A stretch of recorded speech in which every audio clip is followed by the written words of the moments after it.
د ابوالحسن صاحب څخه یو روایت دی درجه صبره پورې.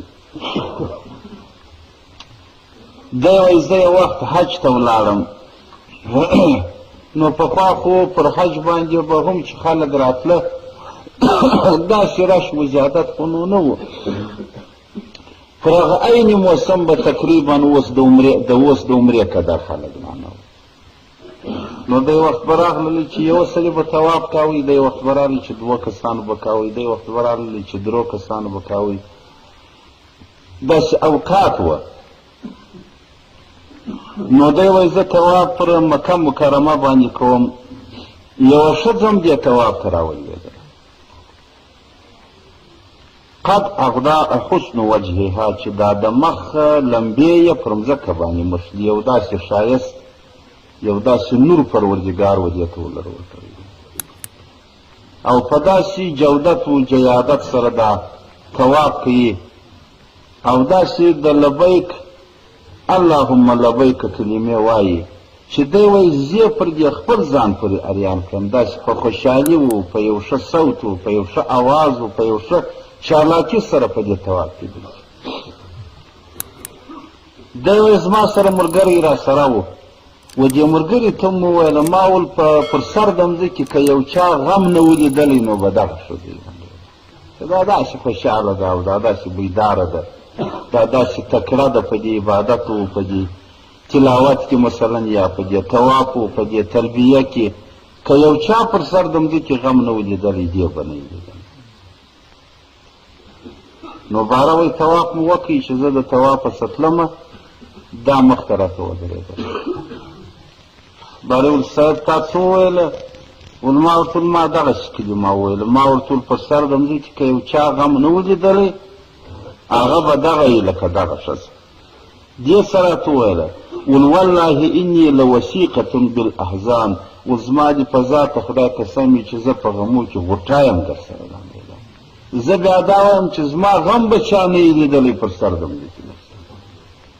زه داسې غمجن نه یم، زه داسې خوږمن نه یم، زه داسې ټوک ټوک ریزه ریزه یم.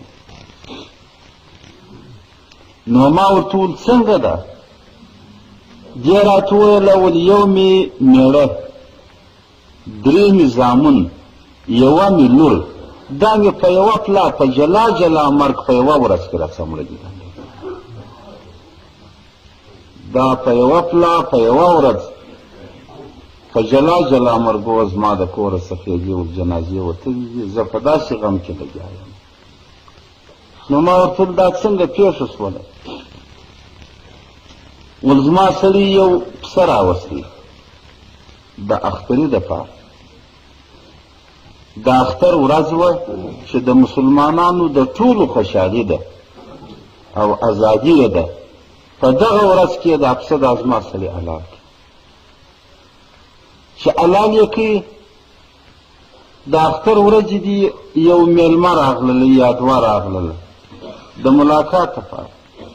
دا مو په خونه کې کښېنول، سړی ورسره کښېناست، پسه و چاړه وه کیسه هلته پرته. زما یو 2 هلکان وګرځاندي، یو لوی یو کوچنی. دا 2 د دې پسه سره ګرځېدله. بالا چاړه ورته پرته ده، قرار مې دا یوه زه یوه دې بل ته وویله ویل راسئ د بابا چم وکړو. بل ورته ویل راسئ. قرار یې دا یو غزار کړي، دا بل چاړه باندې راواخیستله، ښه سو حلال یې کړي، را یې ورته دا یې حلال کړه. نو دلته چې دا نارې وغرغړې شولې، هلک میدان واخیستی. موږ ته یو غر را نږدې و، دې غره ته ولاړلی. د خدای تعالی جل جلاله قدرت و په دې غره کې یو وږی لیوه پر پېښ شو، دا هلکه راڅه وخوړی. دا لیوه وخوړی، هغه په چاړه ولاړ. موږ خو نو نه یې خبر. وروسته چې مطلب وکړي د لیوه د خوراک اثار مو ولیدله چې کمیس دلته پروت، څپلۍ هلته پرته، اب دلته پروت، ټک ټک سوی. پلار یې نو خو راووتی، دستي غربلې سولې، بغارې سولې، نارې سولې، پلار یې راووتی. ویل دا څنګه سول دا هلک مړ کړي هلک ورڅه سول هلک ولاړ دی وغره ته وخاته وایي کور به خراب نسه یو مې مړ شو بل به راسه مړ شي د هلک په طلب پسې ولاړلی دې ورته وویله ول ګرځېدی څو چې پلار یې هلته چولاوه سو هلته زاره چاو دی مړ شو بیا کور ته نه دی راغلی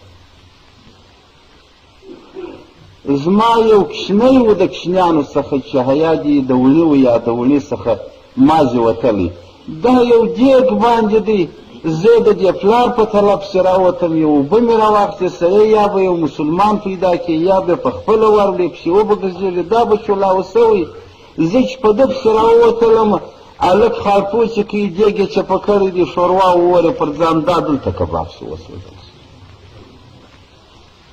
لور مې ولور سوې وه هغه چې په دې اواز خبره سوې وه هغه در بام رایلاس وله زاره چاو دي هغه هلته مړه شول یو زه پاته شوم مګر په هر یوه چې ول خبرېدم یا به پر ورتلمه دا مې ویله ما ول په صبري صبر جمیل لکه دغه کلمه چې حضرت یعقوب علیه السلام ما ول الهي صبر مې وتا ته صبر د مې کوي نو پروردګار جل جلاله و ما ته هغه دا د زړه راکړي او هغه ته صلاح یې راکړله چې زما په دې زړه کې اوس دا ده چې در ما به خوشحاله نه وي در ما به بیداره نه وي در ما به چالاکه نه وي در ما به تکړه و سوتره نه وي مګر غمونه په دغسې غمو چې سر در نو که غوټه و بیداره نه نو د دغه نسبته څه صبر چې دی هغه یو نعم البدل دی و انسان ته چې پروردګار یې ورکړي یو ډېر ښه عوض دی یو ډېر ښه بدل دی چې خدای یو انسان ته ولر ورکوي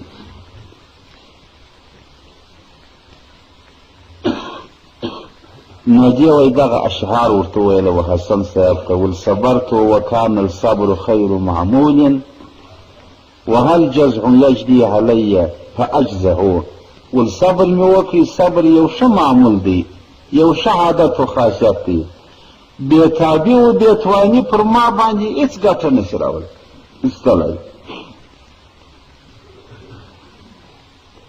او صبرت على ما لو تحمل بعضه جبال غرور اصبحت تتصدع وای صبر مې وکړي پر داسې غمو و مصیبتو که زما د دې مصیبت نیمۍ پر یو غره باندې کښېږدې دا غر به ریز مریض کې ټوک ټوک یې کې